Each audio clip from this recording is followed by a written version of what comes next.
Hello, my beautiful friends. How have you been? Welcome to Learn English Online with Krishna. Learn English Online with Krishna में आपका हमेशा की तरह स्वागत है दोस्तों। आज दोस्तों हम एक बहुत ही खूबसूरत कविता सीखेंगे।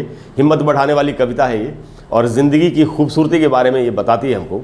तो कविता को दोस्तों इंग्लिश में बोलते हैं पोएम, POEM, और इसका जो करेक्ट प्रोनाउंसिएशन है ब्रिटिश इंग्लिश में वो है पोइम।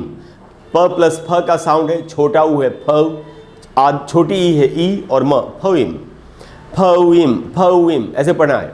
अमेरिकन इंग्लिश में इसको पढ़ते हैं पोअम, फ प्लस आधा अ का साउंड है और म, पोअम।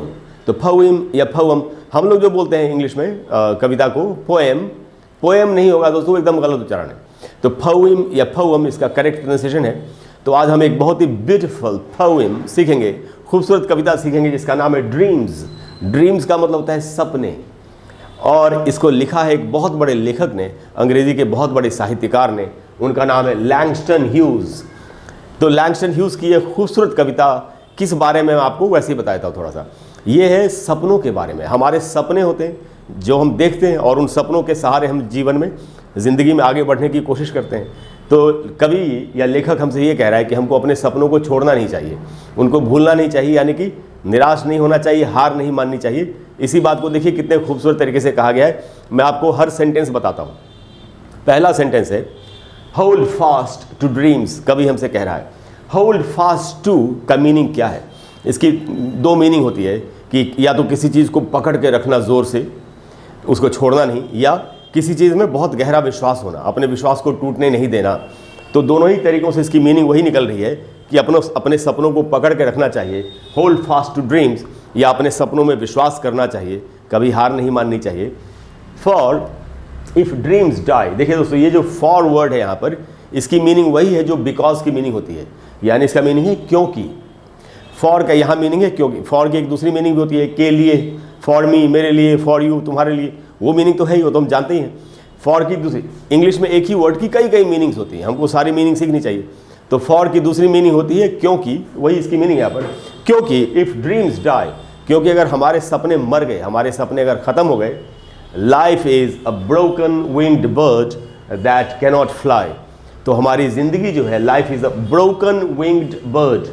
विंग का मतलब होता है डैना, चिड़िया का पंख जो होते हैं। तो कवि ये कह रहा है कि अगर हमारे सपने ख़त्म हो जाए, मर जाए, तो हमारी ज़िंदगी वैसी हो जाएगी जो एक टूटे हुए डैने, टूटे हुए पंखों वाली चिड़िया की तरह हमारी ज़िंदगी हो जाएगी जो उड़ नहीं सकती, दैट कैनॉट फ्लाई। ये जो दैट वर्ड है दोस्तों, ये उस चिड़िया के लिए, बर्ड के लिए लगा है। दैट यहाँ पर एक रिलेटिव प्रोनाउन की तरह काम कर रहा है। तो दैट कैनॉट फ्लाई। फिर कवि ने कहा होल्ड फास्ट टू ड्रीम्स, अपने सपनों को पकड़ के रखो। फॉर क्योंकि व्हेन ड्रीम्स गो, जब सपने हमारे चले जाते हैं, हमसे छूट जाते हैं, जब हम उनको छोड़ देते हैं, life is a barren field frozen with snow. तो ज़िंदगी, बैरन का मतलब होता है बंजर, जिसमें कोई बंजर खेत होता है, बंजर ज़मीन होती है जहाँ कुछ उग नहीं सकता। तो यही कहा जा रहा है कि जब हमारे सपने ख़त्म हो जाते हैं तो हमारी ज़िंदगी उस बंजर खेत की तरह हो जाती है। फील्ड का यहाँ मीनिंग है खेत। Life is a barren field, ज़िंदगी उस बंजर खेत के समान है। फ्रोजन विद स्नो, जो बर्फ़ से ढकी हुई है, जिसमें कुछ नहीं हो सकता, जो जहाँ बर्फ़ जमी हुई है। फ्रोजन दोस्तों, फ्रीज का मतलब होता है जमना या जमाना। फ्रीज का थर्ड फॉर्म है frozen. Freeze, froze, frozen, freezing, freezes, ये फ्रीज के पांचों फॉर्म्स है, जैसे हर वर्ब के पांचों फॉर्म्स होते हैं। तो फ्रोजन विद स्नो का मतलब है, स्नो का मतलब है बर्फ की। तो हमारी ज़िंदगी ऐसे बंजर खेत की तरह हो जाएगी अगर हमारे सपने चले जाए, जो बर्फ़ से ढकी हुई है, जहाँ पर कुछ नहीं पैदा हो सकता।